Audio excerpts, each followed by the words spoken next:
கிறிஸ்துவுக்குள் அன்பான சகோதர சகோதரிகளே, கர்த்தராகிய இயேசு கிறிஸ்துவின் கூடாரத்தின் சார்பாகவும் கர்த்தராகிய இயேசு கிறிஸ்துவின் நாமத்தினால் உங்களுக்கு எங்கள் அன்பின் வாழ்த்துக்கள். அகில உலக செய்தியாளரும் இடிமுழக்க எதிரொலி பத்திரிகை ஆசிரியருமான பாஸ்டர் டேனியல் கிறிஸ்டியான் அவர்கள் கொடுக்க போகிற அழைக்கப்பட்டவர்கள் போக்கு சொல்ல தொடங்கினார்கள் என்ற செய்தியை கேட்கப் போகிறீர்கள். செய்தியை கேட்டு ஆசீர்வாதத்தை பெற்றுக் கொள்ளுங்கள். கர்த்தர் உங்களை ஆசீர்வதிப்பாராக. நம்முடைய கர்த்தரும் அருமை ரட்சகரும் ஆகிய இயேசு கிறிஸ்துடைய நாமத்தில் என்னுடைய வாழ்த்துக்கள். இந்த புதிய ஆண்டில் கூட திரும்பவும் இந்த செய்தியின் மூலமாக உங்கள் மத்தியிலே பேச கிருபை செய்த தேவனுக்கு நன்றி செலுத்துகிறேன். இந்த ஒளிபரப்பின் மூலமாக அநேகர் நிச்சயமாக பலனை பெற்றுக் கொள்கிறார்கள் என்பதை நாங்கள் அறிந்திருக்கிறோம். இன்று கூட ஒரு சிறு செய்தியை வேதத்திலிருந்து நாம் பார்க்கலாம். வேதமே சத்தியம், மனிதர்கள் பொய்யர்கள் என்று வேதம் சொல்கிறது. வானமும் பூமியை ஒளிந்து போனாலும் என்னுடைய வார்த்தைகள் ஒருபோது ஒளிந்து போகாது. இந்த வார்த்தைகள் தேவனுடைய வார்த்தைகள், இயேசு கிறிஸ்துடைய வார்த்தைகள் ஒருபோதும் ஒளிந்து போவதில்லை. அவர் சத்தியமாக இந்த உலகத்தில் வந்தார், சத்தியத்திற்கு சாட்சி கொடுக்க இந்த உலகத்தில் வந்தார். நாம் இன்று அந்த சத்தியத்திற்கு நாமும் சாட்சிகளாக இருக்க வேண்டும். இங்கு வேதத்திலிருந்து ஒரு பகுதியை வாசிக்கலாம். லூக்கா 14வது அதிகாரம். ஒரு சில காரியங்களை நான் வாசிக்க சொல்கிறேன், நன்றாக கவனிங்கள். லூக்கா 14வது அதிகாரம் 16வது வசனத்திலிருந்து வாசிக்க கேட்போம். அதற்கு அவர், ஒரு மனுஷன் பெரிய விருந்தை ஆயத்தம் பண்ணி அநேகரை அழைப்பித்தான். விருந்து வேளையில் தன் ஊழியக்காரனை நோக்கி, நீ அழைக்கப்பட்டவர்களிடத்தில் போய், எல்லாம் ஆயத்தமாய் இருக்கிறது, வாருங்கள் என்று சொல்லென்று அவனை அனுப்பினான். அவர்கள் எல்லாரும் போக்கு சொல்ல தொடங்கினார்கள். ஒருவன், ஒரு வயலை கொண்டேன், நான் அகத்தியமாய் போய் அதை பார்க்க வேண்டும், என்னை மன்னிக்கும்படி வேண்டிக் கொள்கிறேன் என்றான்.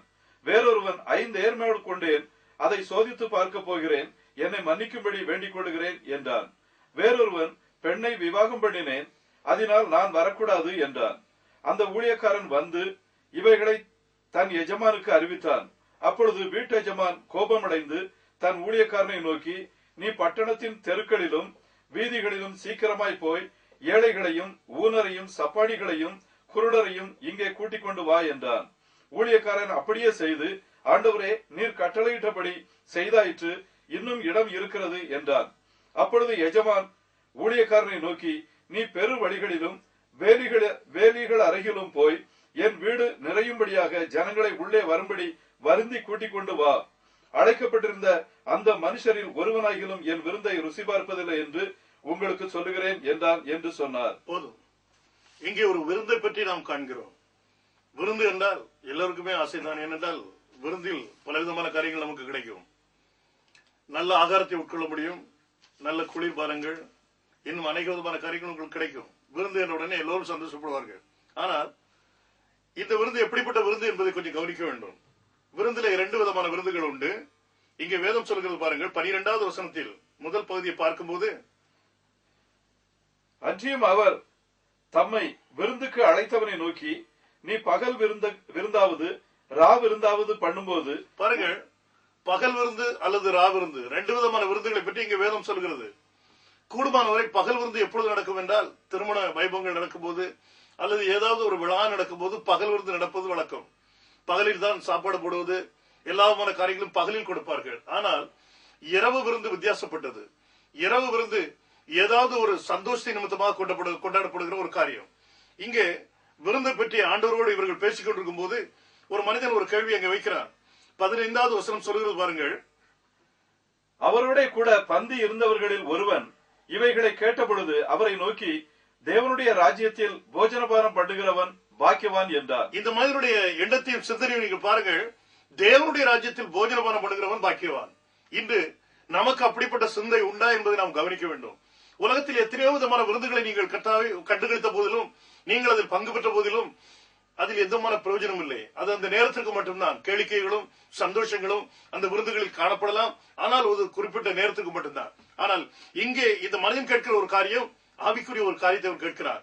இந்த விருந்து தேவனுடைய ராஜ்யத்தில் போஜனம் பண்ணுகிறவன் பாக்கியவான் என்றார். இந்த விருந்தை பற்றி நாம் எப்பொழுதாவது சிந்தித்தது உண்டா? இங்கே வேதத்தில் ஒரு வார்த்தை உண்டு, வெளிப்படுத்தல் 19வது அதிகாரம் 9வது வசனம், அதாவது 7லிருந்து 9 வரைக்கும் வாசிக்க சொல்கிறேன். நாம் சந்தோஷப்பட்டு களிகூர்ந்து அவருக்கு துதி செலுத்த கடவோம். ஆட்டுக்குட்டியானவருடைய கல்யாணம் வந்தது. அவருடைய மனைவி தன்னை ஆயத்தம் பண்ணினாள் என்று சொல்ல கேட்டேன். சுத்தமும் பிரகாசமான மெல்லிய வஸ்திரம் தரித்துக் கொள்ளும்படி அவளுக்கு அளிக்கப்பட்டது. அந்த மெல்லிய வஸ்திரம் பரிசுத்தவான்களுடைய நீதிகளே. பின்னும் அவன் என்னை நோக்கி ஆட்டுக்குட்டியானவருடைய கல்யாண விருந்துக்கு அழைக்கப்பட்டவர்கள் பாக்கியவான்கள் என்று எழுது என்றான். இந்த ஆட்டுக்குட்டியாருடைய கல்யாண விருந்து நமக்குரியது. இன்று இயேசு கிறிஸ்து மணவாளனாகவும் நாம் மணவாட்டியாகவும் இந்த பூலகத்தில் காணப்படுகிறோம். நானும் நீங்களும் ஒருவேளை மணவாட்டி என்று நாம் நினைத்தோமேயானால் நிச்சயமாக இந்த காரியத்தை நாம் கவனிக்க வேண்டும். ஆட்டுக்குட்டியாருடைய விருந்து வரப்போகிறது. அந்த விருந்தில் பங்கு பெறுகிறவர்கள் பாக்கியவான்கள். நீங்கள் அந்த பாக்கியத்துக்குள் இருக்கிறீர்களா என்பதை சிந்தித்து பாருங்கள். இங்கே ஆண்டவர் ஒரு அருமையான உதாரணத்தை இங்கு குறிப்பிட்டு காட்டுகிறார். ஒரு மனிதன் எப்படி இந்த விருந்தை இழந்து போவார், ஒரு மனிதன் எப்படி இந்த விருந்தில் பங்கு பெற முடியாமல் போக முடியும். ஒரு சில காரியங்கள், ஒரு சில தடைகள் அல்லது ஒரு சில உலக ஆசாபாசங்கள் நிமித்தமாக இவன் அதை இழந்து போவான் என்பதை இங்கே 3 உதாரணத்தின் மூலமாக ஆண்டவர் குறிப்பிடுகிறார். இந்த காரியங்களை நாம் பார்ப்போம். இன்னும் விசேஷமாக இந்த காரியத்தை நீங்கள் கவனிக்கும் போது இந்த விருந்து ஒரு பகல் விருந்து அல்ல, இது சாயங்காலத்தில் உள்ள விருந்து. ஏன் நான் அதை சொல்கிறேன் என்றால், இங்கே விருந்துக்கு அழைக்கப்பட்ட இந்த ஜனங்களை நீங்கள் கவனித்து பார்த்தால் வாசித்து பாருங்கள். 18வது வசனத்துக்கு வாருங்கள். அவர்கள் எல்லாரும் போக்கு சொல்ல தொடங்கினார்கள் என்று வேதம் சொல்கிறது. போக்கு சொல்ல என்கும் போது இது ஒரு ஏமாற்று வேலை. போக்கு சொல்வது என்று ஒரு பொய் சொல்றது. தனக்கு ஒன்றுமே வேலை இல்லாமல் இருந்த போதிலும் அல்லது ஒரு அறியாத ஒரு காரியத்தை சொல்லி அந்த மனிதனை ஏமாற்றி நீங்கள் தப்பிக்கொள்ள முயற்சிப்பீர்கள். சில நேரங்களில் ஏதாவது ஒரு காரியத்துக்கு அழைப்பார்கள், இங்க ஒரு வேலையும் இருக்காது, ஆனாலும் சொல்வார்கள் எனக்கு அங்க ஒரு வேலை இருக்கு, அவசரமா நான் வர முடியாது, அதனால மன்னிச்சுடுங்க. இப்படி சொல்றது உண்டு. இதே காரியத்தை தான் நீங்க வேதம் சொல்கிறது போக்கு சொல்ல என்று வார்த்தை சொல்கிறது. போக்கு சொல்ல தொடங்கினார்கள் என்று வேதம் சொன்னால் அந்த வார்த்தை சத்தியம். நாமும் அப்படியே தான் எடுக்க வேண்டும். அப்படியானால் இந்த விருந்து பகல் விருந்தாக இருக்க முடியாது. ஏன் நான் இதை குறிப்பிடுகிறேன் என்றால் 21வது வசனத்தை வாசித்து பாருங்கள். அந்த ஊழியக்காரன் வந்து இவைகளை தன் எஜமானுக்கு அறிவித்தான். அப்பொழுது வீட்டெஜமான் கோபமடைந்து தன் ஊழியக்காரனை நோக்கி, நீ பட்டணத்தின் தெருக்களிலும் வீதிகளிலும் சீக்கிரமாய் போய் என்ற வார்த்தையை இங்கு உபயோகிக்கிறான். சீக்கிரமாய் போய் ஏழைகளையும் ஊனரையும் சப்பானிகளையும் குருடையும் இங்கு கூட்டிக் கொண்டு வா என்றார். சீக்கிரம் என்ற வார்த்தையை உபயோகித்ததனால் இது இருள் வருவதற்கு முன்பாக, அதாவது இருட்டுவதற்கு முன்பாக நீ போய் என்ன செய்ய வேண்டும், அவர்களை அழைத்துக் கொண்டு வர வேண்டும். இந்த வார்த்தையிலிருந்து நாம் புரிந்து கொள்ளலாம், இது ஒரு இரவு விருந்து. முதலாவது காரியமாக இந்த விருந்து வந்து ஒரு மனுஷனால் நடத்தப்படுகிறது. அதை நாம் கவனிக்க வேண்டும். 16வது வசனத்தை பாருங்கள். அதற்கு அவர், ஒரு மனுஷன் பெரிய விருந்தை ஆயத்தம் பண்ணினார். இந்த ஒரு மனிதர் நீங்களும் நானும் அல்ல, அது கர்த்தராகிய இயேசு கிறிஸ்து. இந்த விருந்து பெரிய ஒரு விருந்து. இந்த விருந்து ஆயத்தம் பண்ணப்பட்டிருக்கிறது. ஆனால் நமக்காக பாருங்கள், அழைக்கப்பட்டவர்கள் அநேகர், தெரிந்து கொள்ளப்பட்டவர்களோ சிலர் என்று வேதம் சொல்கிறது. ஒருவேளை அழைப்பை அநேக ஜனங்கள் கேட்டிருக்க முடியும், ஆனால் தெரிந்து கொள்ளப்பட்ட ஜனங்களா இல்லாம இருந்தால் அந்த விருந்துக்கு வர முடியாது. இதே காரியம் தான் இங்கே நடக்கிறது. இந்த பெரிய மனிதர் விருந்தை ஆயத்தம் பண்ணிய அந்த மனுஷன் கர்த்தராகிய இயேசு கிறிஸ்து. இது ஒரு ஓமையாக சொல்லப்படுகிறது. இதை நீங்கள் நன்றாக கவனிங்கள். இந்த அழைப்பை கொடுத்த உடனே அழைப்பு யாரை அழைத்திருந்தாரோ அந்த ஜனங்கள் வரக்கூடியவர்களா அல்லது இல்லையா என்பது பின்புதான் நமக்கு தெரிகிறது. ஆனால் அழைப்பு சென்று விட்டது. ஊழியக்காரன் மூலமாக அழைப்பு போய்விட்டது. இன்று ஆட்டுக்குட்டியாருடைய கல்யாண விருந்துக்கு அழைப்பு உலகமெங்கும் போய்விட்டது. ஆனால் எத்தனை பேர் அந்த விருந்தில் பங்கு பெறுவார்கள் என்பது நமக்கு தெரியாது. இங்கே இந்த 3 காரியங்களில் ஏதாவது ஒரு காரியத்தில் நீங்கள் சிக்கியிருந்தால் நிச்சயமாக அந்த விருந்தை நீங்கள் இழக்க வேண்டியது வரும். ஆகினால்தான் இந்த காரியத்தை பற்றி கொஞ்சம் நான் பேச விரும்புகிறேன். வேத வார்த்தை எப்படி சொல்கிறது பாருங்கள். முதலாவது ஒரு போக்குச்சொல் எப்படி வருகிறது பாருங்க. 18வது வசனத்திலே அவர்கள் எல்லாரும் போக்கு செல்ல தொடங்கினார்கள். ஒருவன் ஒரு வயலை கொண்டேன், நான் அகத்தியமாய் போய் அதை பார்க்க வேண்டும், என்னை மன்னிக்கும்படி வேண்டிக் கொள்கிறேன் என்றான். இவன் வயல் வாங்கின மனுஷன், இவன் அகத்தியமா போய் அதை பார்க்கணுமா? அது இந்த நேரத்தில் தான் பார்க்கணுமா? நான் ஏற்கனவே உங்களுக்கு சொன்ன மாதிரி இந்த விருந்து ராவிருந்து நேரத்தில் ஒரு மனுஷன் போய் வயலை போய் பார்க்க மாட்டான். நிச்சயமா வயலுக்கு போகக்கூடிய மனுஷன் அதிகாலையில போவான். அல்லது ஒரு வயலை மனுஷன் வாங்குறதுக்கு முன்னால அந்த வயலை பார்க்காம ஒரு காலத்திலும் வாங்க மாட்டான். இன்னைக்கு ரூபாய்க்கு ஒரு சேலை எடுக்கணும் அப்படின்னா இந்த சேலையை 100 தடவை திருப்பி திருப்பி பார்ப்பாங்க. அதுல எங்கேயாவது நூல் விட்டுருக்கா, எங்கேயாவது கரைப்பட்டு இருக்கா, எங்கேயாவது கிழிஞ்சிருக்குதா, இத 100 தடவை திருப்பி பார்த்துதான் அந்த கடைக்காரன் எடுத்து வாங்க முடியும். கடைக்காரன் சலிச்சு போவான். துணிகளை அள்ளி அள்ளி போட்டு சலிச்சு போவான் பாருங்க. இப்படி அநேக இடங்கள்ல நடக்கும். நான் எல்லாரையும் சொல்லல, ஒரு சிலர் அப்படிதான். ஒரு சைக்கிள் விலைக்கு வாங்க போனா அந்த சைக்கிளை முழுமையா பார்த்துதான் வாங்குவாங்க. ஒரு மாடு விலைக்கு வாங்க போனா அந்த மாட்டினுடைய தலையில இருந்து கொம்புல இருந்து அந்த கால் வரைக்கும் அதை பார்த்தா வாங்குவாங்க. நம்ம ஊர்கள் இது நமக்கு நல்லா தெரியும். அப்போ இந்த மனுஷன் வயலை விலைக்கு வாங்கியிருக்கிறவன் பார்க்காம வாங்கியிருப்பானா? இந்த வயலை பற்றி கேள்விப்படாம வாங்கியிருக்க முடியுமா? இந்த வயல்ல என்ன விளைச்சல் உண்டாகுது தெரியாம வாங்கியிருப்பானா? நிச்சயமா தெரிஞ்சுதான் வாங்கியிருக்கிறான். ஆனா இவன் போக்கு சொல்லுக்கு ஆரம்பிச்சான். ராத்திரி நேரத்தில் இவன் போய் அதை செக் பண்ண போறது இல்ல. இவன் போக்கு சொல்லுக்கு ஆரம்பிச்சான். அதாவது விருந்துக்கு போறதுக்கு விருப்பம் இல்ல. இன்னைக்கு பைபிள் பிரகாரம் ஒரு சில காரியங்கள் பார்க்கலாம். ஆதியாகமம் 13வது அதிகாரம் 9, 10வது வசனம் பாருங்க.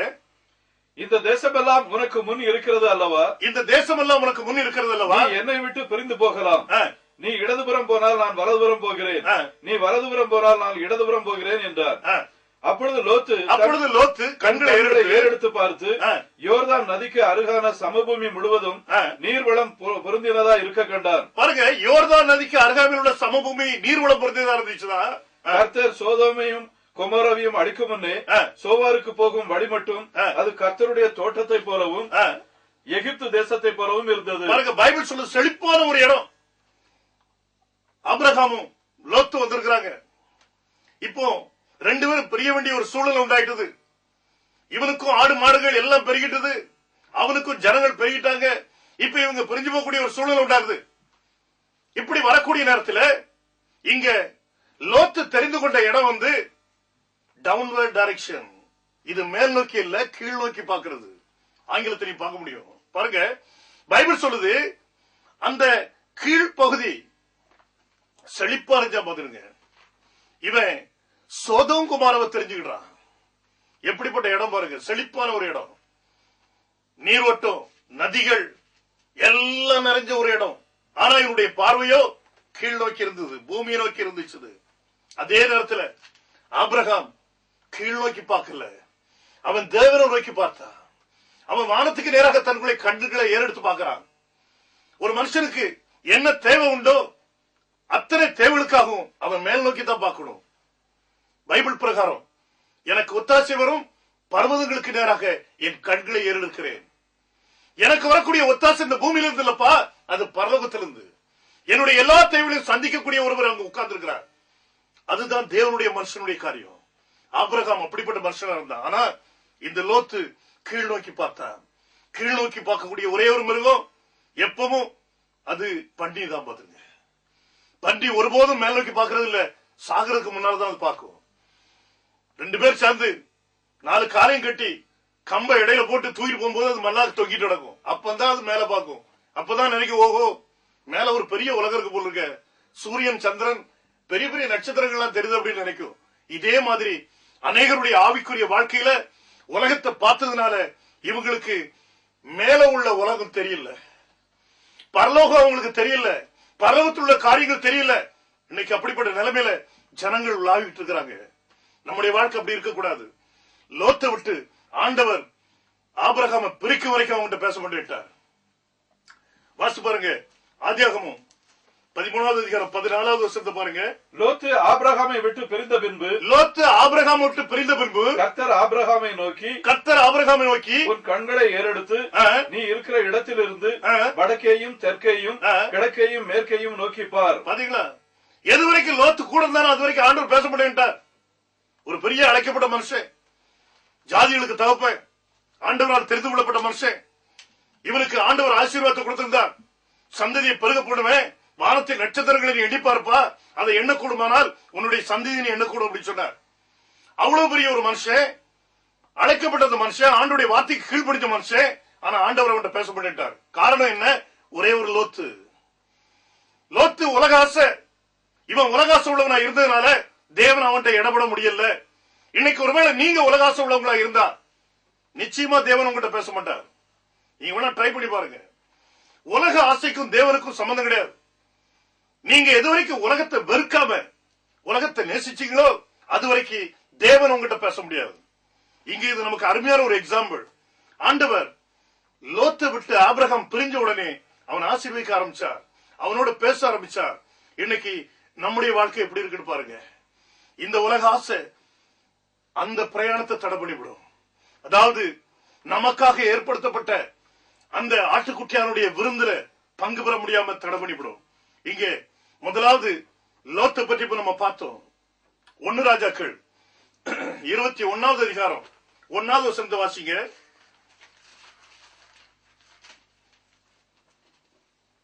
இவைகளுக்கு பின்பு இஸ்ரவேலனாகிய நாபோத்துக்கு இஸ்ரவேலிலே சமாரியாவின் ராஜாவாகிய ஆகாபின் அரண்மனை அண்டையில் ஒரு திராட்சை தோட்டம் இருந்தது.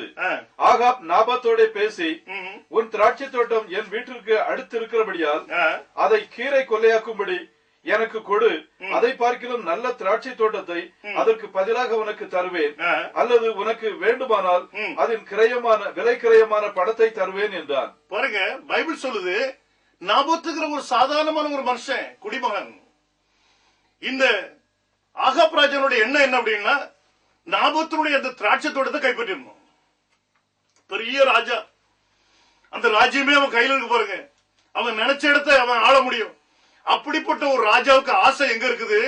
ஒரு சின்ன இடம், அதுவும் ஒரு சாதாரண ஒரு மனுஷனுடைய இடம், ஒரு சாதாரண குடிமகன்.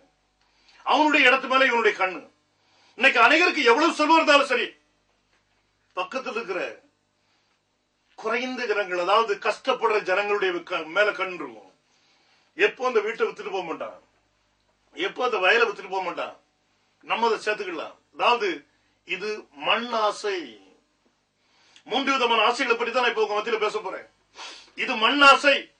அது ராஜாவா இருந்தாலும் சரி, குடிமகனா இருந்தாலும் சரி, இந்த ஆசை இருக்கும்.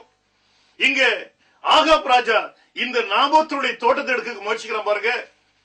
நாபோத் அதை கொடுக்கறதா இல்ல. நாபோத் சொன்னா, இது என்னுடைய பரம்பரையில் உள்ளதுப்பா, என்னுடைய தகப்பனுடையது. வாசிங்க. நாபோத் ஆகாபை நோக்கி, நான் என் பிதாக்களின் சுதந்திரத்தை உமக்கு கொடாதபடி கர்த்தர் என்னை காப்பாராக அப்படின்னா, இது அவனுடைய பாரம்பரியத்தில் உள்ளது, இது அவனுடைய மூதாதையருடைய சொத்து. இதை அவன் விற்க விரும்பல, இதை யாருக்கும் கொடுக்க விரும்பல. இது அவனுடைய சேஷ்ட புத்திர பாகம். ஆனா ஆகாப் ராஜா விடல. பாருங்க, அவனுக்கு அருமையான ஒரு மனைவி இருந்தா பாத்தீங்களா, எசபேல். இவ சாதாரணப்பட்ட ஆள் இல்ல. இந்த உலகத்துல இன்னைக்கு அநேக ஜனங்கள் கலர் அடிக்கிறாங்க, பெயிண்ட், லிப்ஸ்டிக், அது இதெல்லாம் யூஸ் பண்றாங்க. இதுக்கு மூல காரணம் யாரு தெரியுமா? இதே எசபேல் தான். முதல் இந்த வர்ணங்களை கொண்டு வந்தது அவ. இன்னைக்கு உலகம் எங்க இருக்குது பாருங்க, ஜனங்கள் அதை உபயோகப்படுத்துறாங்க. கண்ணுக்கும் காதுக்கும் மூக்குக்கும் உதட்டுக்கும் அடிச்சு ரொம்ப அழகா சுத்துற மாதிரி தெரியும். ஆனா இது எங்க இருந்து ஆரம்பமானது வேதத்துல தேடி பாருங்க, உங்களுக்கு தெரியும். பைபிள் சொல்லுது, இந்த இயேசுபேல் பொய் சாட்சிகளை ஏற்படுத்தி நாபோத்தை கல்லெறிந்து கொல்லது பண்ணிட்டா. அவன் கல்லறி விட்டு கொல்லப்பட்டதுக்கு அப்புறம் அந்த இடத்தை அபகரிச்சா, தன்னுடைய கணவனுடைய கரத்தில் ஒப்படைச்சா. ஆனா இந்த மனுஷன் சொன்ன ஒரே ஒரு வார்த்தை, என் பிதாக்களுடைய சுதந்திரத்தை தேவன் பாதுகாப்பாராக, தேவன் காப்பாராக சொல்லி ஆண்டோடைய கரத்தில் ஒப்படைச்சிட்டான். இந்த வார்த்தை நிமித்தமா ஏலியா தீர்க்கதரிசி அனுப்பப்பட்டான். ஆகாப் ராஜாவை எச்சரிச்சா, எந்த இடத்துல இந்த நாபோத்துடைய ரத்தத்தை நாய்கள் நக்கினதோ அதே இடத்துல உன்னுடைய ரத்தத்தையும் நாய் நக்கும் அப்படின்னா. இது கர்த்தர் உரைக்கிறார். தீர்க்கதரிசி ஆண்டவர் எழுப்பி விட்டார். பாருங்க, தேவனுடைய வார்த்தையை சுமந்துகிட்டு ஒரு தீர்க்கதரிசி புறப்பட்டு வந்து ஆகாப் ராஜாவை குறுக்க மறைச்சிட்டான். இந்த உலகத்தில் செய்யற அத்தனை காரியத்தையும் ஆண்டவர் அறிஞ்சிருக்கிறார். ஒரு சின்ன வஞ்சகம் கூட நீங்க செய்ய முடியாது. பாருங்க, பைபிள் அப்படி சொல்லுது. பெரிய ஒரு ஆகாப் ராஜா மண்ணுக்கு ஆசைப்பட்டான். இவனுக்கு இல்லைன்னா பரவாயில்ல, எல்லாம் இருந்த போதிலும் மண்ணுக்கு ஆசைப்பட்டான். அவனுடைய வாழ்க்கை முடிய வேண்டிய கட்டமாயிட்டு, அது அவனுடைய வாழ்க்கை எடுத்துட்டு போயிட்டு. இன்னைக்கு நம்முடைய வாழ்க்கை எப்படி இருக்குன்னு கொஞ்சம் சிந்திச்சு பாருங்க, பார்க்கலாம். உங்களுடைய வாழ்க்கையில இப்படிப்பட்ட மண்ணாசை இருந்ததே ஆனா, பண ஆசை இருந்ததே ஆனா, உங்களுடைய வாழ்க்கை சீரழிஞ்சு போகும். எபிரேயர் 13வது அதிகாரம் 5வது வசனம் சொல்லுது பாருங்க. நீங்கள் பண ஆசை இல்லாதவர்களாய் நடந்து உங்களுக்கு இருக்கிறவைகள் போதும் என்று எண்ணுங்கள். பைபிள் அப்படி சொல்லுது. நான் உன்னை விட்டு விலகுவதும் இல்லை, உன்னை கைவிடுவதும் இல்லை என்று அவர் சொல்லி இருக்கிறாரே. எவ்வளவு பெரிய தேவன் இந்த வார்த்தையை சொல்லுகிறார். உன்னை விட்டு நான் விலக மாட்டேன்ப்பா, உன்னை கைவிட மாட்டேன். நீ எந்த சூழல் இருந்தாலும் சரி, உன்னை நான் கைவிட மாட்டேன். இது உங்களுடைய சொந்த அனுபவத்தில் தான் நீங்க காண முடியும். இயேசு கிறிஸ்துவ முழுமையா நீங்க நம்பி பாருங்க. ஆண்டவர் உங்களை எந்த சூழ்நிலையிலும் கைவிட மாட்டார். அவர் எப்போது காக்கிற தேவன், எப்போது நமக்கு உதவி செய்கிற தேவன், எப்போது நம்மளோடு இருக்கிற தேவன். இந்த காரியத்தை உங்களுடைய வாழ்க்கையில் நீங்க ருசித்து பாருங்க, உங்களுக்கு தெரியும். வேதம் அப்படி சொல்லுது. பண ஆசை, மண் ஆசை. பாருங்க, வாசிங்க ஏசாயா 5வது அதிகாரம் 8வது வசனத்தை வாசிங்க.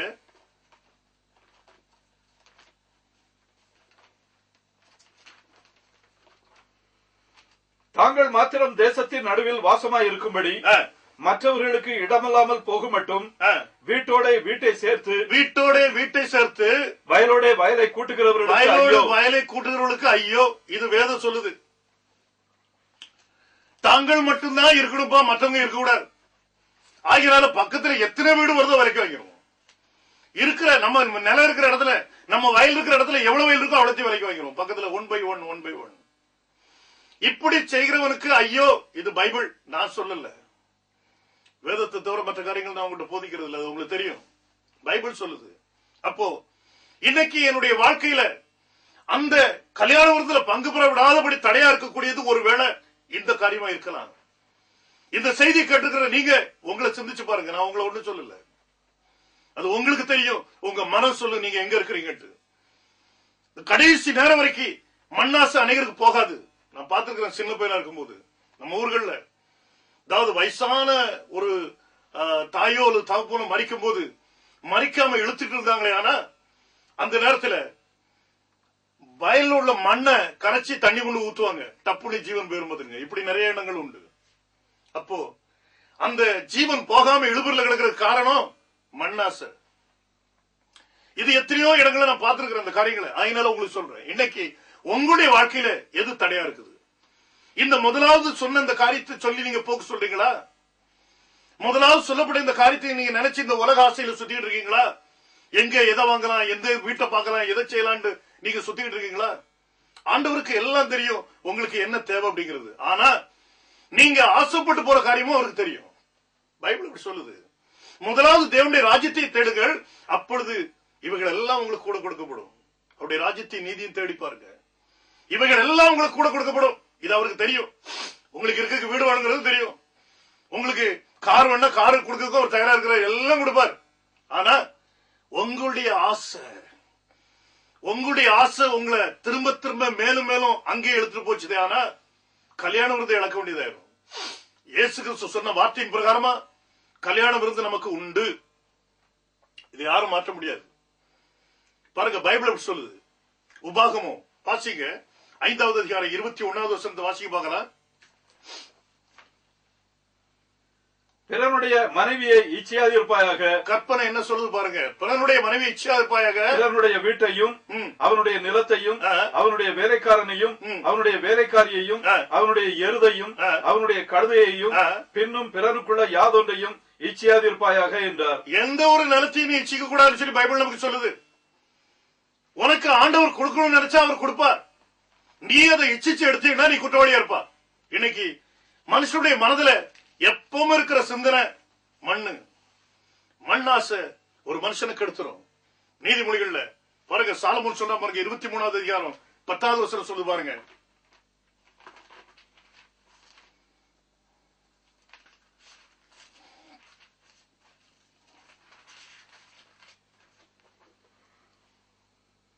பூர்வ எல்லைக்குறியை மாற்றாதே, திக்கற்ற பிள்ளைகளுடைய நிலங்களை அபகரித்துக் கொள்ளாதே. பாத்தீங்களா, திக்கற்ற பிள்ளைகளுடைய நிலங்களை அபகரித்துக் கொள்ளாதே. பூர்வ எல்லைக்குரிய மாற்றாதப்பா. நம்ம ஊர்கள்ல பூர்வ எல்லைக்குறின்னா குத்துக்கல் மாதிரி கல் நட்டுருக்கும். இன்னைக்கு இந்த வருஷம் பாத்தீங்கன்னா அந்த கல் அங்க இருக்கும் பாத்துடுங்க. மறு வருஷத்துல பாத்தீங்க அப்படின்னா அந்த கல் கொஞ்சம் கொஞ்சமா தள்ளி போவாங்க பக்கத்து வயலுக்குள்ள. கூட 2-3 வருஷம் கழிச்சுன்னா 4 அடி உள்ள போயிடும் அடுத்த ஆள் வயலுக்குள்ள. பார்த்தா அதான் பூர்வ எல்லைம்பாங்க. அப்படி இல்ல. பூர்வ எல்லைக்குரிய நீ மாற்றக்கூடாது. நமக்கு சாதகமா இருக்கணுங்கிறதுக்காக நம்ம ஊர்களை கவனிச்சு பாத்தீங்கன்னா வயல்கள்ல வரப்போட்டுவாங்க. வரப்போட்டும் போது கொஞ்சம் கொஞ்சமா வெட்டி வெட்டி வெட்டி வெட்டி இன்னும் கொஞ்ச நாள் கழிச்சுன்னா அந்த எல்லை பூரா அந்த பக்கம் போயிடும். பார்த்தா சின்ன இடம், அதிகமா இல்ல, ஒரு 4 இன்ச்சு 8 இன்ச்சு இப்படி கூடி கூடி கூடி கூடி அது ஒரு பெரிய இடத்தை அபகரிக்கக்கூடிய அளவுக்கு வந்துடும். திக்கற்ற பிள்ளைகளுடைய நிலத்துக்கு ஆசைப்படாதப்பா, மண்ணாசை உன்னை விட்டு போகட்டும். இந்த மனுஷன் முதலாவது ஆப்பட்ட இந்த மனுஷன் வந்து மண்ணாசை நிமித்தமா தன்னுடைய சுதந்திரத்தை இழந்துட்டான். ஏசா சேஷ்ட புத்திர பாகத்தை விட்டுவிட்டான். யாக்கோபுக்கு கூழுக்காக, தான் செத்து போயிருமோங்கிற பயம் அவனுக்கு, கூழுக்காக விட்டுவிட்டான். ஆனா எப்போ அவன் உடம்புல சக்தி வந்துச்சோ, அவனுக்குள்ள ஜீவன் வந்துச்சோ, அப்ப நினைச்சான் நான் பெரிய தப்புன்னு சொல்லி அவன் மனம் திரும்பி பார்த்தான். ஆனா முடியல. பாருங்க, ஆண்டவர் நல்வினை தீவினை அறிவிற்கு அவங்க செய்யறதுக்கு முன்னக்கூட்டியே அந்த குழந்தைகளை பற்றி சொல்லியிருந்தார். பெரியவன் சிறியவனுக்கு ஊழியம் செய்வான்னு சொல்லி. ஏசா ஆண்டவருடைய பார்வையில வெறுப்புள்ளவனா காணப்பட்டான். நான் யாக்கோபை சிநேகித்தேன், ஏசாவை வெறுத்தேன் அப்படின்னு சொன்னார். பாருங்க, இது தேவனுடைய செயல். ஒரே தாயினுடைய பிள்ளைகள் 2 பேரும். ஆனாலும் ஒருவனை ஆண்டவர் நேசிக்கிறார், இன்னொருவனை அங்க வெறுக்கிறேன்னு சொல்றார். ஏன்? தன்னுடைய சேஷ்ட புத்திரத்து பாகத்தை கூட அவன் கேர் பண்ணல. ஆனா நாபோத் அப்படி இல்ல. சொன்ன, ஆண்டவரே என்னுடைய பிதாக்களுடைய சுதந்திரத்தை நான் இழந்துடக்கூடாது, அதை நீர் பாதுகாத்தார். அவனால முடியாது, பெரிய ஒரு ராஜாகிட்ட மோத முடியாது. ஆகினால அவன் சொன்ன ஒரே ஒரு வார்த்தை, தேவனுடைய கரத்துல ஒப்படைக்கிற அப்படின்ட்டா. இன்னைக்கு நம்முடைய வாழ்க்கை தேவனுடைய கரத்தில் உள்ளதா இருந்தா இந்த உலக ஆசைகளுக்குள்ள நம்ம போக மாட்டோம். கவனிச்சு பாருங்க, இந்த மண்ணாசைக்கு உங்களுக்கு இருக்குதா? அப்படி ஒரு வேளை இருந்தது ஏன்னா இந்த செய்தி கேட்கிற நீங்க இன்னைக்கு அதை தூர எடுத்து போடுறது நல்லது. ஆண்டவர் அதை விரும்புறது இல்ல. ஒரு மனுஷன் வந்து ரட்சிக்கப்படுறதுக்கு என்ன செய்யணும் அப்படின்னு சொல்லி ஆண்டவர் சொன்னார், கற்பனைகளை கை கொடுப்பா அப்படின்னார். இவன் சொன்ன, ஆண்டவரே நான் எல்லா கற்பனைகளையும் சின்ன வயசுல இருந்து கடைபிடிக்கிறேன் அப்படின்னார். ஆனா இவன்கிட்ட இருந்து ஒரே ஒரு குறைய ஆண்டவர் இப்படி பார்த்தார், ஏறிட்டு பார்த்தார். இவன்கிட்ட ஒரு குறை இருக்குது. என்ன குறை அப்படின்னா, உனக்கு இருக்கிற செல்வத்தெல்லாம் போய் வித்து நினைச்சு தடுத்துட்டு கொடுப்பா, நீ அதுக்கப்புறம் என் பின்னவா அப்படின்னாரு. இது அவனுக்கு ரொம்ப கஷ்டமா போச்சு. இவனால செய்ய முடியாது. ஏன்? தன்னுடைய சொத்து சுகங்களை இழக்கிறதுக்கு அவனுக்கு விருப்பம் இல்லை, அதை செய்யறதுக்கு அவனுக்கு விருப்பம் இல்லை. ஆனா கற்பனைகளை நான் கடைபிடிக்கிறேன்னு சொல்றான். ஆண்டவர் சரியான காரியத்தை தூக்கி அவனுக்கு முன்னால வச்சுட்டார். அவனால அதை செய்ய முடியல. ஒட்டகமானது ஊசியுடைய காதல் நுழைய முடியுப்பா, ஆனா ஐஸ்வர்யவான் என்ன செய்ய முடியாதான், தேவனுடைய ராஜ்யத்துக்குள்ள பிரவேசிக்க முடியாதுன்னு சொல்லிட்டாரு. பாருங்க, ஐஸ்வர்யவான் தேவனுடைய ராஜ்யத்தில் பிரவேசிக்கிறது அரிதா இருக்கும். ஏன்? அவன் இந்த உலகாசையில் உள்ளவனா இருப்பான், இந்த பொருளாசையில் உள்ளவனா இருப்பான். இப்படி அநேக விதமான ஆசைகள்ல அவன் சிக்கி இருப்பான். பாருங்க, இன்னைக்கு நம்முடைய வாழ்க்கையை நம்ம சிந்திச்சு பார்ப்போம். ஒரு அருமையான ஒரு காரியத்தை ஆண்டவர் சொல்லிட்டார். உங்களுக்காக வேண்டி எனக்காக வேண்டி ஒரு பெரிய விருந்தங்க இருக்குது. அது ஆட்டுக்குட்டியானுடைய விருந்து. இந்த விருந்துக்கு அழைக்கப்பட்டவர்கள் பாக்கியவான்கள். நீங்களும் நானும் அழைக்கப்பட்டிருக்கிறோம். ஆனா இந்த பாக்கியத்தை நீங்க இழந்து போகக்கூடிய ஒரு நேரம் வருதியானா, அல்லது இந்த பாக்கியத்தை நீங்க இழக்கக்கூடிய சம்பவம் நடக்குமையானா, அது இந்த சம்பவமா இருக்கும். இந்த உலகாசையை நீங்க மறந்துட்டீங்கன்னா, இந்த உலகத்தை நேசிக்காம இந்த உலகத்தை விட இயேசு கிறிஸ்து அதிகமா நீங்க நேசிங்களா, இந்த அழைப்புக்கு நம்ம பாத்திரவான்களா இருப்போம். இந்த விருந்துல நம்ம பங்கு பெற முடியும். நீங்க எப்படி இருக்கிறீங்க? நான் உங்களை பற்றி நான் ஒண்ணு சொல்ல முடியாது, ஆனா நீங்க தான் உங்களை அறிஞ்சிருப்பீங்க. உங்களுடைய சூழ்நிலை எப்படி இருக்கு சிந்திச்சு பாருங்க. நம்முடைய அழைப்பு ஒரு பெரிய ஒரு அழைப்பு, ஹை காலிங். இந்த அழைப்பு கொடுத்தவர் பெரியவர், உன்னதமான தேவன். நம்ம இப்படி இருக்கிறோம். அடுத்தபடியாக நாம் கவனிப்போம் இரண்டாவது நடந்த ஒரு காரியம். அதாவது அந்த அழைப்புக்கு பாத்திரங்களாக காணப்படாமல் இருக்க அடுத்த காரணம் என்ன என்பதை நாம் பார்க்கலாம். அதே 18வது வசனத்தை வாசிப்போம். அவர்கள் எல்லாரும் போக்கு செல்ல தொடங்கினார்கள். ஒருவன், ஒரு வயலை கொண்டேன், நான் அகத்தியமாய் போய் அதை பார்க்க வேண்டும், என்னை மன்னிக்கும்படி வேண்டிக் கொள்கிறேன் என்றார். வேறொருவன், 5 ஏர்மாடு கொண்டேன், அதை சோதித்து பார்க்க போகிறேன், என்னை மன்னிக்கும்படி வேண்டிக் கொள்கிறேன் என்றார். இது பொருளாசை. இரண்டாவது காரியமாக 5 ஏர்மாடுகளை கொண்டேன். நீங்க நல்லா கவனிச்சு பாத்தீங்களா, ஏர்மாடுகளை ஒரு மனுஷன் போய் விலை கொடுத்து வாங்கிட்டு வந்தேனா, அத இரவு நேரத்துல சோதிக்கிறது கிடையாது, பகல் நேரத்துல தான் சோதிச்சு பார்ப்பாங்க. இது நமக்கு நல்லா தெரியும். அந்த மாடை கொண்டு போய் வயல்ல போய் உழ வைக்கணும்னாலும், கிணத்துல தண்ணி இறைக்கணும்னாலும், எந்த காரியம் செய்யறதுனாலும் சரி, நம்ம பகல் நேரத்துல தான் அந்த காரியத்தை செய்யறது. ஆனா இந்த மனுஷன் போக்கு சொல்ல தொடங்கினான். வேதம் சொல்வது மட்டும் சத்தியம். இந்த மனுஷன் போக்கு என்ன போக்கு சொல்றான்? அவன் சொல்ற அந்த போக்கு வந்து பொய்யான ஒரு காரியம். அதாவது இரவு நேரத்துல போய் இவன் அந்த 5 ஏர் மாடுகளை வைத்து உழுது அங்க ஒன்னும் செய்ய போறது இல்ல. ராத்திரி யாரும் போய் உழுறது கிடையாது. ஏர்லி மார்னிங்ல தான் போய் உழுதுக்க ஆரம்பிப்பாங்க. அப்போ இவனுடைய வார்த்தைகள் பொய்யா தெரியுது. இவனுக்கு இருக்கிற ஆசை வந்து பொருள் ஆசை. இந்த பொருள் ஆசையை பற்றி பைபிள்ல இருந்து ஒரு சில காரியங்கள் நம்ம பார்க்கலாம். பாருங்க, ஒரு பெரிய ஒரு தீர்க்கதரிசி பற்றி பார்க்கலாம். புரஜாதிகள் மத்தியில் உள்ள ஒரு தீர்க்கதரிசி.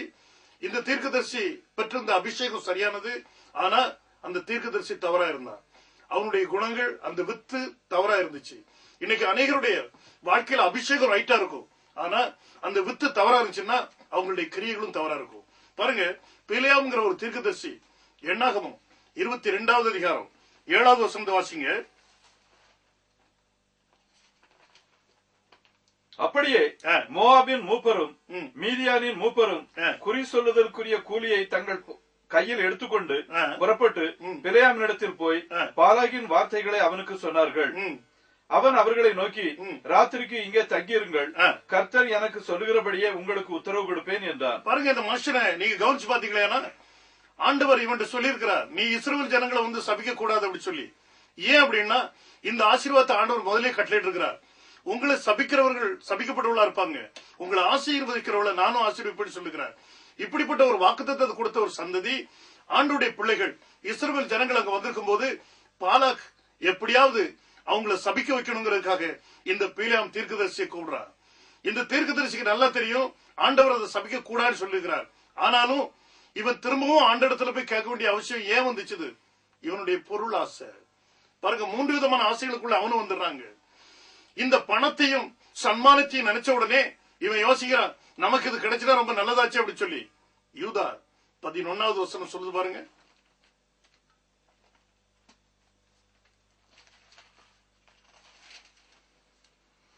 இவர்களுக்கு ஐயோ, இவர்கள் காயினுடைய வழியில் நடந்து பிலேயாம் கூலிக்காக செய்த வஞ்சகத்திலே விரைந்தோடி. கூலிக்காக குறி சொல்லுதல், பணத்துக்காக தீர்க்க தரிசனம் சொல்றது அநேகருடைய வாழ்க்கையில இது ஒரு பெரிய ஒரு அடியா இருக்கும். இலவசமா கொடுக்கப்பட்டதை நீங்க இலவசமா கொடுக்கணுமே தவிர அந்த காரியங்களுக்கு பணத்தை நீங்க வசூல் பண்ண முடியாது. ஆண்டவர் உங்களுக்கு ஒரு வரத்தை கொடுத்திருக்கிறாருன்னா இதை நீங்க இலவசமா உபயோகப்படுத்துறதுக்காக தான் ஆண்டவர் கொடுத்திருக்கிறார். இதை நீங்க வாங்கும் போது பணம் கொடுத்தோ கரையம் கொடுத்தோ வாங்குறது இல்ல, அவர் கிருபையினால நமக்கு கொடுக்கிறார், இலவசமா கொடுத்திருக்கிறார். இந்த மனுஷனுக்கு அப்படிப்பட்ட ஒரு வரம் இருந்துச்சு. அருமையான காரியங்களை பற்றி அவன் பேசினான். இயேசு கிறிஸ்துடைய வருகை பற்றி கூட அவன் தீர்க்கதரிசி சொன்னான். அது அப்படியே நிறைவேறிச்சு. ஆனாலும் இந்த மனுஷங்கிட்ட இருந்த ஒரு குணத்தை பாருங்க, இவனுக்கு பொருள் ஆசை இருந்துச்சு, பண ஆசை, இன்னும் நம்ம ஒரு நல்ல மதிப்பா இருக்கணும் அப்படிங்கிற ஒரு எண்ணம். இப்படிப்பட்ட காரியங்கள் இருந்ததுனால ஆண்டவருடைய சமூகத்தில் அவன் நிலைநிற்க முடியாம போயிட்டான். பாருங்க, இந்த அழைப்பை இழக்க வேண்டிய சூழ்நிலை ஒருவேளை இப்படி காரியத்தினால நமக்கு வர முடியும். பிலேயாம போன்ற குணம் நமக்குள்ள இருந்துச்சுன்னா நம்ம அதை இழக்க வேண்டிய சூழ்நிலை உண்டாகும். பாருங்க, பைபிள் சொல்லுது அதே அதிகாரத்துல 22வது அதிகாரத்துல வாசிக்க 17வது வசனத்தை வாசி பாருங்க. உம்மை மிகவும் கனம் பண்ணுவேன், நீர் சொல்வதை எல்லாம் செய்வேன், நீர் வந்து எனக்காக அந்த ஜனங்களை சபிக்க வேண்டும் என்று சொல்ல சொன்னார் என்றார்கள். நிறைய சன்மானம் உனக்கு தருவோம்ப்பா, பொண்ணும் பொருளும் நான் அள்ளித்தாரேன், நீ கவலைப்படாத.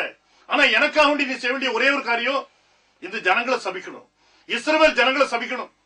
கூலி பொறுத்துனா பாருங்க, ஒரு தீர்க்கதரிசி தன்னுடைய பாதை விட்டு தவறக்கூடிய சூழ்நிலை வருது பாருங்க. என்ன? இந்த உலகத்தில் உள்ள பொருள் ஆசைனால.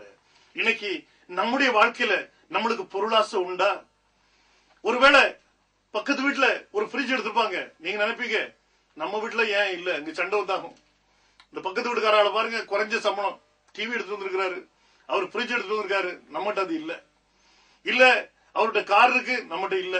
இப்படி அநேக காரியங்களை கொண்டு வந்து சாஸ்திரம் உங்களை தூண்ட முடியும், உங்களுடைய மனதில் அப்படிப்பட்ட காரியங்களை போட முடியும். அப்படி போடும்போது நீங்க எந்த பக்கமா சாயிறீங்க? ஆண்டவர் கொடுத்தது எனக்கு போதும், போதுங்கிற மனமே நல்லவன் நினைக்கிறீங்களா?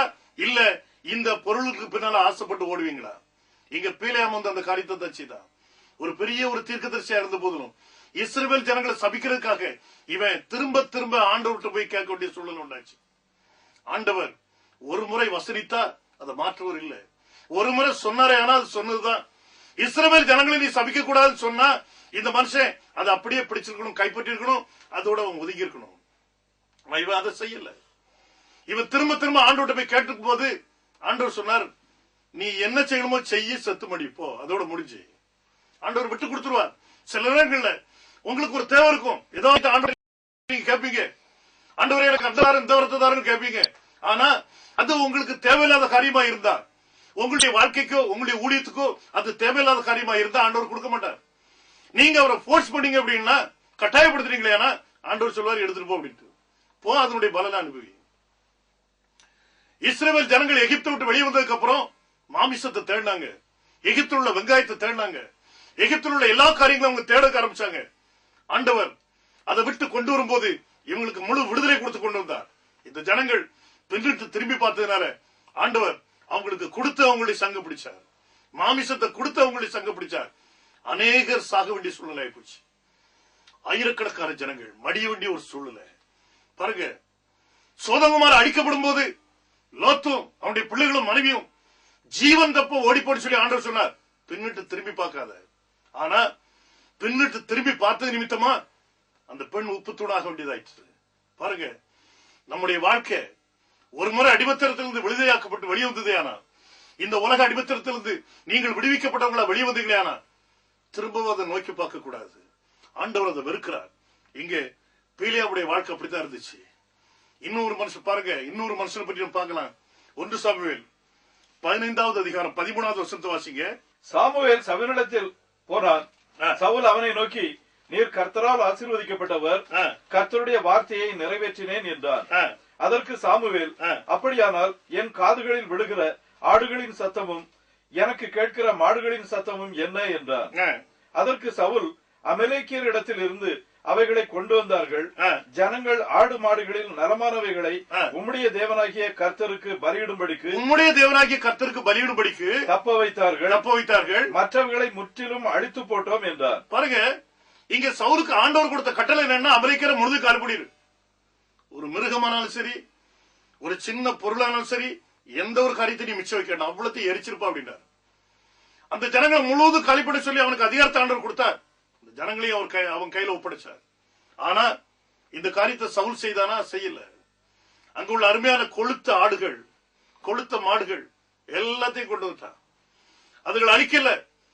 இவன் கொண்டு வந்தது மட்டுமல்ல, இங்க தீர்க்கதரிசியிட போய் சொல்றான் பாருங்க. தேவன் என்ன சொன்னாரோ அதை நான் அப்படியே செய்த அப்படிங்கிறான். பாருங்க, அந்த வசனம் சொல்லு பாருங்க. சாமுவேல் சவுலினிடத்தில் போனான். சவுல் அவனை நோக்கி, நீர் கர்த்தரால் ஆசீர்வதிக்கப்பட்டவர், கர்த்தருடைய வார்த்தையை நிறைவேற்றினேன் என்றான். கர்த்தருடைய வார்த்தையை நான் நிறைவேற்றப்பா அப்படின்னா பொய். எங்க நிறைவேற்றான்? எல்லா காரியத்தையும் அழிக்கல. ஆனா அங்க சாமுவேல் சொன்ன, அப்படியானால் என்னுடைய காதுகள்ல கேட்கிற சத்தம் அது என்னதுப்பா?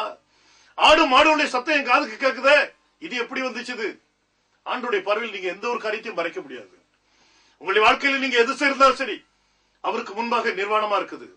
பைபிள் சொல்லுது, அவருக்கு முன்பாக இருளும் வெளிச்சமா இருக்கிறது சொல்லி சங்கீதம் அப்படி சொல்லுது பாருங்க. அப்படிப்பட்ட ஒரு தேவனுக்கு முன்னால இங்கே சவுல் போய் சொல்றான். அதோட மட்டுமல்ல, இந்த காரியம் கண்டுபிடிச்ச பிறகாவது பாருங்க, கண்டுபிடிக்கப்பட்ட பிறகாவது அவன் என்ன சொல்றான் பாருங்க.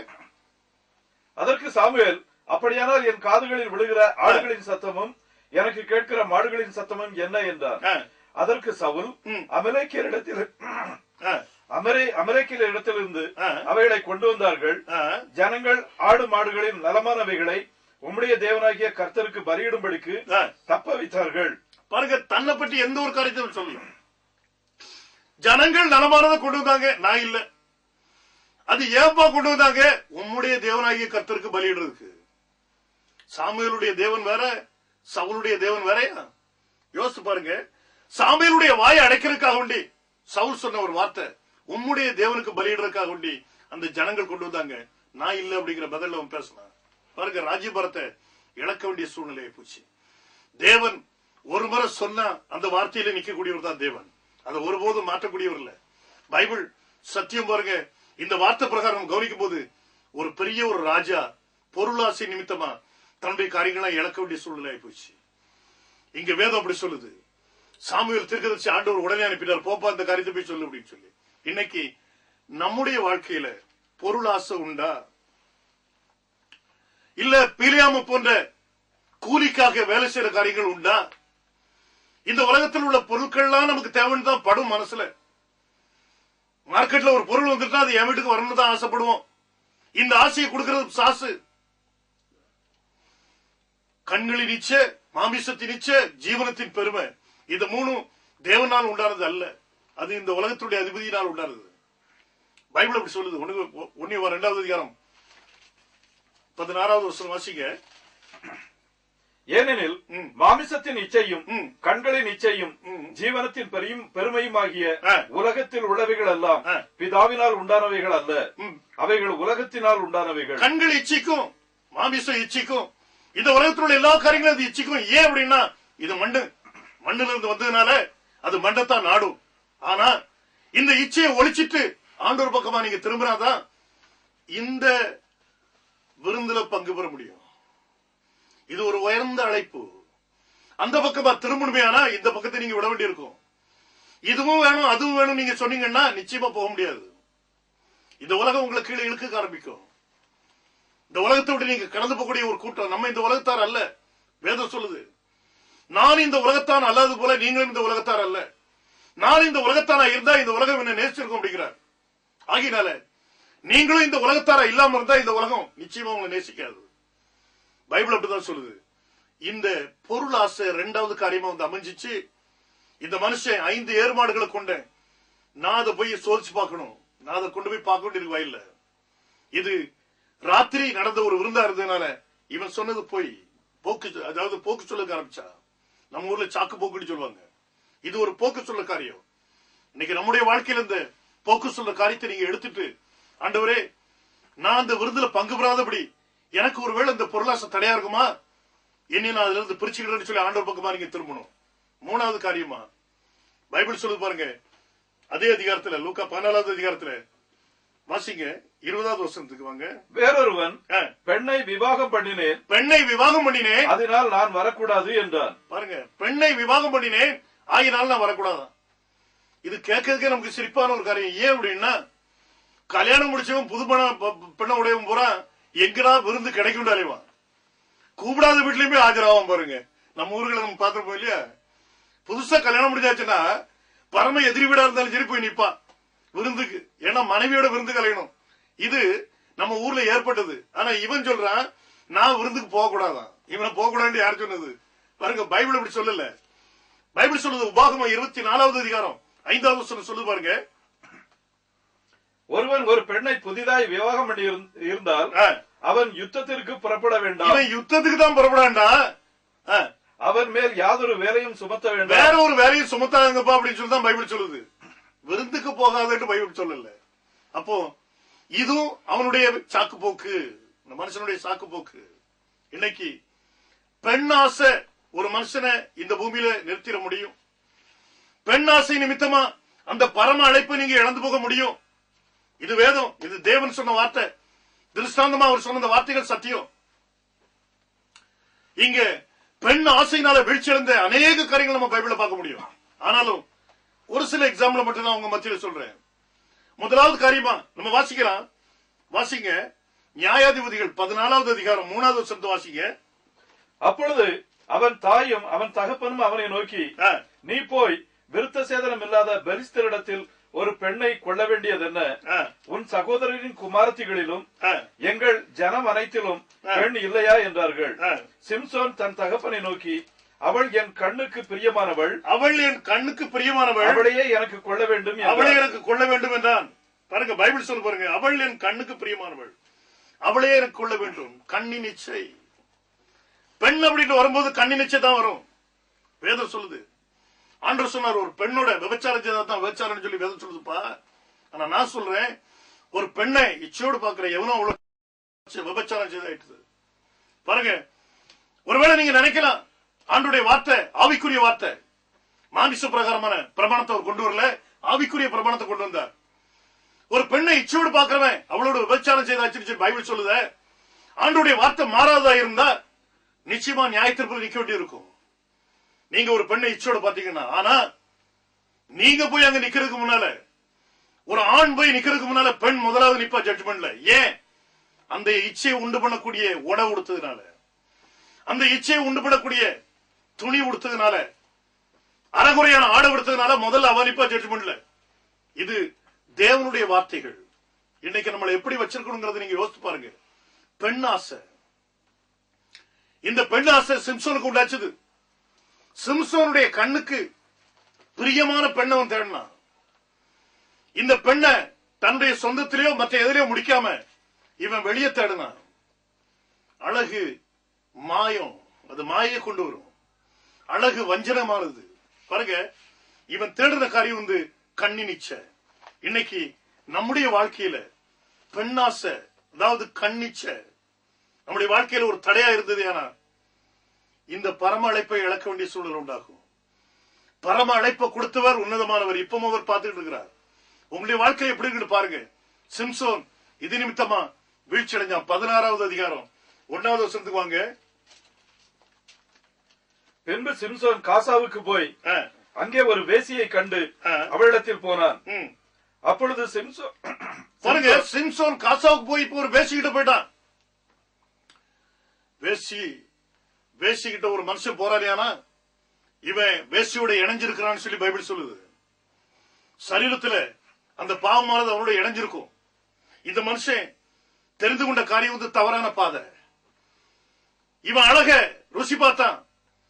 இது யாரு எவரு அவங்களோட நான் சேரணுமா சேரக்கூடாதுன்னு பார்க்கல. இன்னைக்கு அநேக ஜனங்கள்,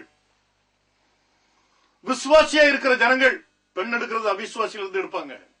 ஏன்? அழகுக்கா இருக்கலாம், அல்லது பொருளுக்காக இருக்கும், அல்லது படிப்பு அந்தஸ்துக்காக இருக்கும். இப்படிப்பட்ட காரியங்களை கருதி அவிசுவாசிகள் மத்தியிலிருந்து பெண் எடுப்பாங்க. இந்த வாழ்க்கை கொஞ்ச காலம் தான் ஓடும். 5 வருஷம், 6 வருஷம், 7 வருஷம், 10 வருஷம், 1 வருஷம் ஓடுறது இருக்கு. அதுக்கப்புறம் பாத்தீங்கன்னா 2 பேரும் பிரிஞ்சிருவாங்க. காரணம் என்ன? அவிசுவாசிக்கும் விசுவாசிக்கும் சம்பந்தம் கிடையாது. ஒரு விசுவாசி திருமணம் செய்யணுமே, ஆனா அவன் ஒரு விசுவாசியை தான் கல்யாணம் முடிக்கணும். அப்படி இல்லைன்னா பின்னால கஷ்டப்படுவாங்க. இங்க இவன் இஸ்ரவேல் ஜனத்தில் உள்ள மனுஷன் போய் ஒரு வேசியை போய் தேடுறான்.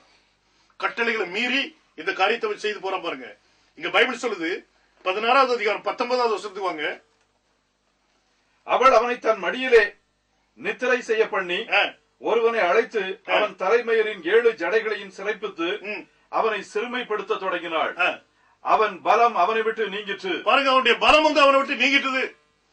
தேவனால் கிடைக்கப்பட்ட அந்த பலம், தேவனுடைய ஆவியினால் கிடைக்கப்பட்ட அந்த பலத்தை அவன் இழந்துட்டான். இன்னைக்கு எத்தனை பேரு தேவனுடைய ஆவியினுடைய வல்லமை இழந்திருக்காங்களோ அது உங்களுக்கு தெரியும், எனக்கு தெரியாது. உங்களுக்கும் தேவனுக்கும் இடையில உள்ள உறவுல தெரியும். ஆவியின் பலத்தை பெற்றிருந்த நீங்க ஒருவேளை இது நிமித்தமா ஆவியினுடைய பலத்தை நீங்க இழந்திருக்கலாம். இங்க சிம்சன் ஒரு அருமையான எக்ஸாம்பிள். இவன் பரிசுத்தாவினால் பெற்ற அந்த பலனை, அந்த பலத்தை அவன் இழந்துட்டான். அவனுக்குள்ள பரிசுத்தாவியானவர் வரும்போது அந்த வல்லம் அவனுக்குள்ள விளங்குச்சு. பின்னால் நீங்க படிச்சுடுங்க சிம்சனை பற்றி. தேவனுடைய ஆவி வல்லமையா அவன் மேல இறங்கும் போது அந்த பலம் ஒரு பெண்ணுக்கு ஆரம்பிச்சு. ஆனா இப்ப வேதம் சொல்லுது 7 ஜடைகளையும் சிறைச்ச உடனே அந்த வல்லம் அவனை விட்டு நீங்கிட்டது. இன்னைக்கு நம்முடைய வாழ்க்கையில இப்படிப்பட்ட காரியங்கள் உண்டா? தேவ வல்லமையை இது நிமித்தமா நீங்க இழந்து போறீங்களா? அப்படி ஒருவேளை இழந்து போறீங்களா, திரும்பவும் ஒரு காரியத்தை நீங்க செய்ய வேண்டியது வரும். இங்க பைபிளாத்தான் சொல்லுது பாருங்க. சிம்சோன் 28வது வசனம் சொல்லு பாருங்க. அப்பொழுது சிம்சோன் கர்த்தரை நோக்கி கூப்பிட்டு, கர்த்தராகிய ஆண்டவரே, நான் என் 2 கண்களுக்காக ஒரே தீர்வையாய் பெலிஸ்தர் கையிலே பழி வாங்கும்படிக்கு இந்த ஒரு விசை மாத்திரம் என்னை நினைத்தருளும் தேவனே பலப்படுத்தும் என்று சொல்லி. பாருங்க, பெலிஸ்தருடைய கையில திரும்பவும் நான் பழி வாங்கணும் ஆண்டவரே, ஒரே ஒரு விசை, ஒன்ஸ் மோர் லார்ட், ஒரே ஒரு விசை நீ நினைச்சிடலாம் கேட்டாவன். அவனுடைய சிறைக்கப்பட்ட அந்த முடிகள் வளர தொடங்கிச்சது. எந்த விசுவாசத்தை இழந்தானோ அந்த விசுவாசம் திரும்ப வளர்ச்சியடைய ஆரம்பிச்சு. ஒருவேளை இந்த செய்தியை கேட்டுக்கிற உங்களுடைய வாழ்க்கையில இன்னைக்கு அந்த விசுவாசம் முளையெடுக்க ஆரம்பிச்சு. ஆனா ஆண்டவருக்கு கூடுங்க, ஆண்டவரே இன்னும் ஒரு விஷயம் நீ நினைச்சிடணும், சாஸ்திரனுடைய கூட்டத்தில் நான் அழிக்கிறேன் ஆண்டவரே. இப்படிப்பட்ட ஒரு வார்த்தை நீங்க சொல்லக்கூடிய சூழ்நிலை நம்ம உட்கார்ந்துருக்கோம். இன்னைக்கு உங்களுடைய வாழ்க்கையை நீங்க சிந்திச்சு பாருங்க. இது நிமித்தமா உங்களுடைய ஆவிக்குரிய பலனை நீங்க இழந்துட்டீங்களா? பெண் நிமித்தமா? இந்த காரியத்தை இந்த சிம்சோன் செய்தான். ஆண்டவர் அவனுடைய சத்தத்தை கேட்க மாட்டேன்னு சொல்லல, அந்த சத்தத்துக்கு செவி கொடுத்தா. பைபிள் சொல்லுது, அதுக்கு அடுத்த வசனத்தை பாருங்க.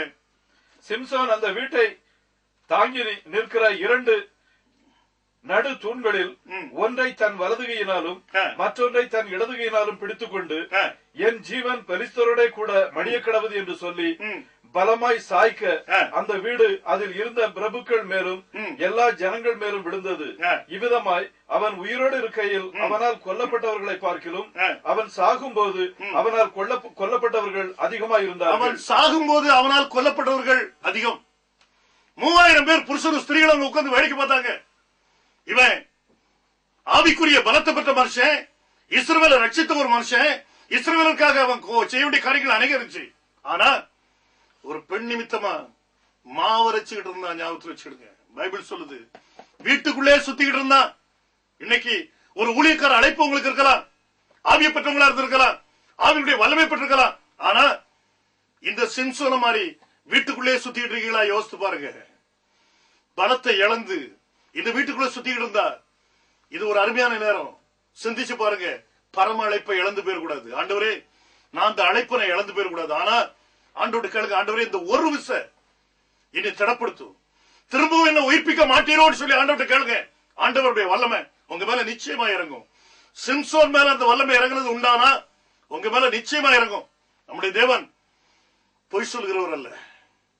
வேதம் அப்படி சொல்லுது பாருங்க. இந்த சிம்சோன் தன்னுடைய பலத்தை திரும்ப பெற்றுக்கிட்டான். அவ்வளவு பெரிய அந்த இடத்துல அழிச்சிட்டான் பாருங்க. அதே போன்ற ஒரு உணர்வு இன்னைக்கு நமக்கு உண்டாகணும். பைபிள் அப்படி சொல்லுது. வாசிக்க ஒரு வசனத்தை 2 சாமுவேல் 11வது அதிகாரம். சீக்கிரமா வாசிங்க. 1வது வசனம், 2வது வசனம். மறு வருஷம் ராஜாக்கள் யுத்தத்திற்கு புறப்படும் காலம் வந்தபோது தாவீது யோவாபையும் அவருடைய கூட தன் சேவகரையும் இஸ்ரவேல் அனைத்தையும் அம்மோன் புத்திரரை அழிக்கவும் ரப்பாவை முற்றுகை போடவும் அனுப்பினார். தாவீதோ எருசலேமில் இருந்து விட்டான். ஒரு நாள் சாயங்காலத்தில் தாவீது தன் படுக்கையிலிருந்து எழுந்து அரண்மனை உப்பரிக்கையின் மேல் உலாத்தி கொண்டிருக்கும் போது ஸ்நானம் பண்ணுகிற ஒரு ஸ்திரீயை உப்பரிக்கையின் மேலிருந்து கண்டான். அந்த ஸ்திரீ வெகு சௌந்தரியவதியா இருந்தாள். அப்பொழுது தாவீது அந்த ஸ்திரீ யார் என்று விசாரிக்க ஆள் அனுப்பினான். அவள் எலியாமின் குமாரத்தியும் ஏத்தியனாகிய உரியாவின் மனைவியுமாகிய பத்சேபாள் என்றார்கள். போதும். வேதம் சொல்லுது யுத்த புருஷன் வீட்டுல உட்கார்ந்து இருக்கிறான். யுத்தம் அங்க நடக்குது மும்மரமா. ஆனா இவன் சாயங்காலத்துல உப்பரிக்கையில உலாவ வரும்போது இவனுடைய கண்ணுக்கு தெரிஞ்சது ஒரு பெண். சாசி எந்த பாதிரியாவது கிட்ட வருவான். அந்த பெண் மிகவும் சௌந்தரியவதியா இருந்தாலும் அவனுடைய கண்ணுக்கு தெரியுது பாருங்க. கடைசி அந்த பச்சைபாளு கூட இவன் வித்தியாசமான காரியத்தை செய்ய வேண்டிய சூழ்நிலை ஆயிப்போச்சு. அவளோடு இவன் உறவு கொள்ள வேண்டிய சூழ்நிலை வந்து அது நிமித்தமா பாருங்க ஒரு குழந்தை அடிக்கப்பட்டுச்சு. இந்த காரியங்களை பற்றி நான் ஏற்கனவே ஒரு செய்தியில கொடுத்திருக்கிறேன் பாருங்க. பைபிள் அப்படி சொல்லுது. ஆனா இந்த தாவீது அந்த இடத்துல இல்லாம யுத்தத்துல இருந்திருப்பேன், இந்த சம்பவம் நடக்காது. இன்னைக்கு அநேகருடைய வாழ்க்கையில நமக்கு கொடுக்கப்பட்ட அந்த காரியத்தை செய்யாம வேறொரு காரியத்தை செய்ய முயற்சிக்கும் போதுதான் சாசு உள்ள வந்துருவான். உள்ள வந்து உங்களை எப்படியாவது கீழே வளர்த்தெடுக்க முயற்சி பண்ணுவான். இதுல விசேஷமான ஒரு காரியம் என்னன்னா பெண் ஆசை. இது கண்களின் இச்சையிலிருந்து உண்டாகக்கூடியது. இது தேவனால் உண்டானது அல்ல. இங்க இந்த பெண் ஆசை நிமித்தமா தான் சிம்சோன் வீழ்ச்சி அடைஞ்சான். இந்த தாவீது வீழ்ச்சி அடைய வேண்டிய சூழ்நிலை போச்சு. அநேக காரியங்கள் அவன் இழந்தான். அதுல பாருங்க பைபிள் அப்படி சொல்லுது. நம்முடைய வாழ்க்கையில இந்த பெண்ணாசை உண்டா? அப்படி ஒருவேளை உங்களுடைய வாழ்க்கையில் அது இருக்குமே, ஆனா அதை இப்பவே மாற்றிக்கிடுறது நல்லது. அந்த பரம அழைப்பை இழந்துடாதங்க. கர்த்தர் உங்களை ஆசீர்வதிப்பார். கண்களை மூடி ஜெபிப்போம். ஸ்தோத்திரிக்கிறோம் தகப்பனே, ஜீவன் உள்ள தேவனே, இந்த அருமையான நேரத்தை நீர் கொடுத்திருக்காக நன்றிப்பா. உங்களுடைய பிள்ளைகளை நீர் ஆசீர்வதித்திலும் கேட்ட செய்தியை நீர் ஆசீர்வதித்திலும் இந்த செய்தி உங்களுடைய பிள்ளைகளுக்கு பிரயோஜனமாக இருக்கட்டும். இது நிமித்தமாக உங்களுடைய பிள்ளைகள் உன்பக்கமாக திரும்பட்டும். எங்கள் பக்கமாக அல்ல, உன்பக்கமாக திரும்பட்டும். நீர் ஆசீர்வதிப்பீராக. இயேசு கிறிஸ்துவின் நாமத்தில் விண்ணப்பிக்கிறேன். ஆமென். தேவ செய்தியை கேட்ட அன்பான சகோதர சகோதரிகளே, கர்த்தர் உங்களை ஆசீர்வதிப்பாராக. செய்தியை பற்றி கேள்விகளுக்காகவும் உங்கள் ஜெப தேவைகளுக்காகவும் ஒளிநாடா, விசிடி, வீடியோ கேசட்களுக்காகவும் நீங்கள் தொடர்பு கொள்ள வேண்டிய எங்கள் முகவரி பாஸ்டர் டேனியல் கிறிஸ்டியான், தபால் பெட்டி எண் 7791, முள்ளுன் மேற்கு, மும்பை 400080. தொலைபேசி எண் 25677331. மொபைல் எண் 9892263772.